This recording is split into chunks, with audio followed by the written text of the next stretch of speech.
Hello everyone, welcome back to the next video. In this video we will be looking into how to create a SkyDancer in Blender. So let's get started. So let me first enable my screencast keys so that whatever key I press, you should be able to see it on the bottom side. So over here on the bottom left corner. So first I have a cube, I'll just press X, delete. Then I'll just go to add, mesh, and I will add a cylinder over here. Then I'll just go to edit mode. I'll just press S 0.2 just to scale it down. Then I can click on this minus Y axis. I'll go to wireframe. Then I'll just select the top vertices over here which I see. So this particular part, again I'll just select minus Y.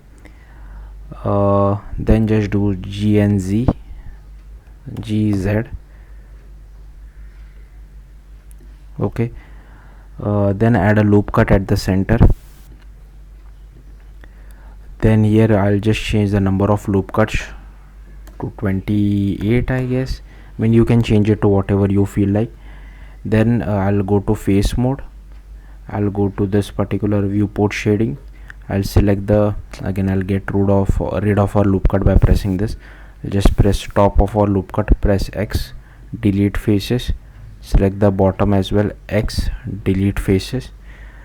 Then again go to wireframe mode over here, and here we'll have to select the left half. Again I have just clicked on minus Y, and I'll just select the left half, something like this. Okay, maybe a little bit more, something like this, X, delete faces. Then add a mirror modifier, and here I will just enable clipping. Then click on X axis, and somewhere in the middle we'll have to, so again I'll just go to viewport shading, just somewhere in the middle pick something like this. Okay, I'll just zoom in. Then I'll just select this, and this. Okay, then here I'll just select this part, this. So we just have to select all these faces.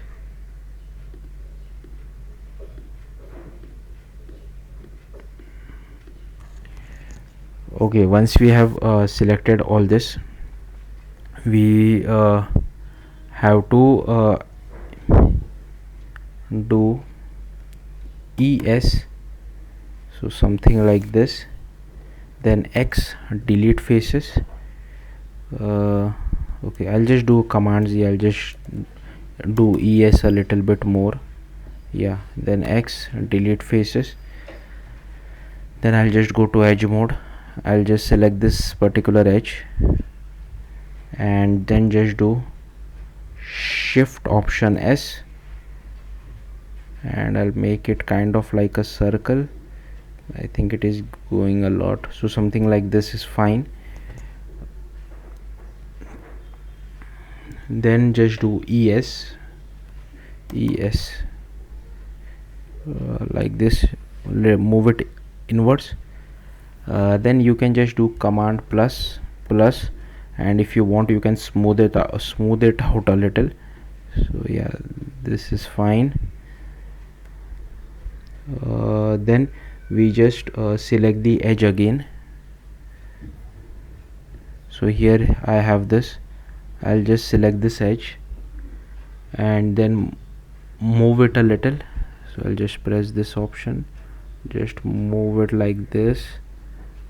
Okay, then do SX0. Then I'll just zoom out a little.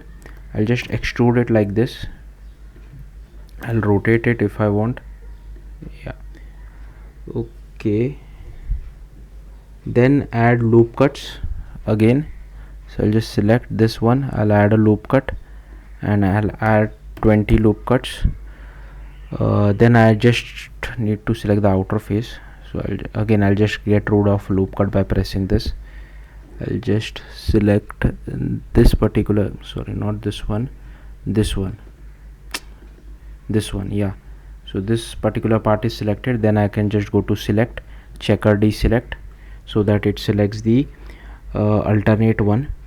Then we just need to extrude a little, so I'll just extrude.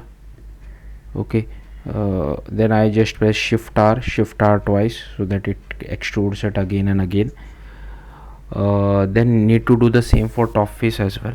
So I'll just select this top face, select, checker deselect. Okay, then I can just do EZ to move it up, not this much, but somewhere around this. Then do shift R. Okay, then just go to object mode, right click, shade smooth, then go to object data properties over here, and inside vertex group, just add one vertex group over here.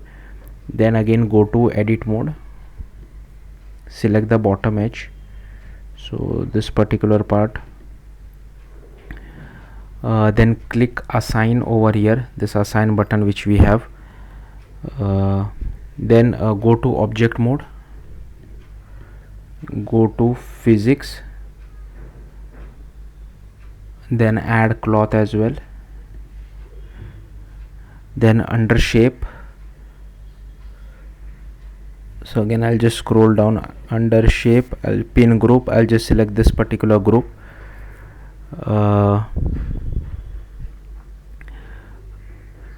Then go to collisions and enable self collisions. Then go to collisions,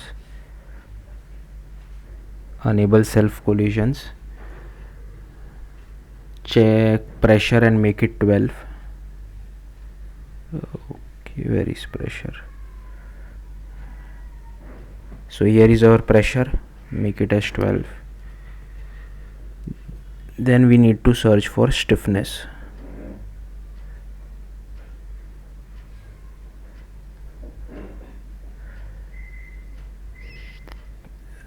So in stiffness bending, I'll just make it as 1.5. I'll just copy this, and here also in damping I'll just make it as 1.5. Then here you will have to go to add force field and just search for wind. Then just go to its object data properties, and you will have to make it a bit small. So I'll just move this something like this. It is closer to our SkyDancer. Then again go to physics, sorry, this is physics, and for strength I can just pass it as I don't know, 15,000 I guess. Okay, then select our SkyDancer again, go to its physics, and you will have to go to cache, and here you will have to click on bake. So this here you can see it is baking it. Now I want to export this as well, right? So I can't unfortunately use GLTF because GLTF does not understand all these animations which we have applied. It requires animation in different form. Again, I am just a beginner in this as well. So what we will be using is we will be exporting in UHDZ format, and I have found a website online as well which can help us to like preview our 3D model in UHDZ. Okay, but before that I'll just give it some color as well. I'll go to material, click new, and here inside base color I'll just give it some color, and here you can see this is the color. If you want to play it over here, you can just press this, and here you can see it has started playing the SkyDancer. So yeah, then I can just go to file, export, UHDZ, go to desktop, and here I'll just name it as untitled.UHDZ. I'll just make sure you click the animation checkbox as well, click on export, then go to this particular website, UHDZ online viewer. Then here I'll just drag and drop this particular part, and here you can see it is little bit awkward, but hopefully you got the point. This is how it looks like. So yeah, that's it. Thank you for watching. Bye.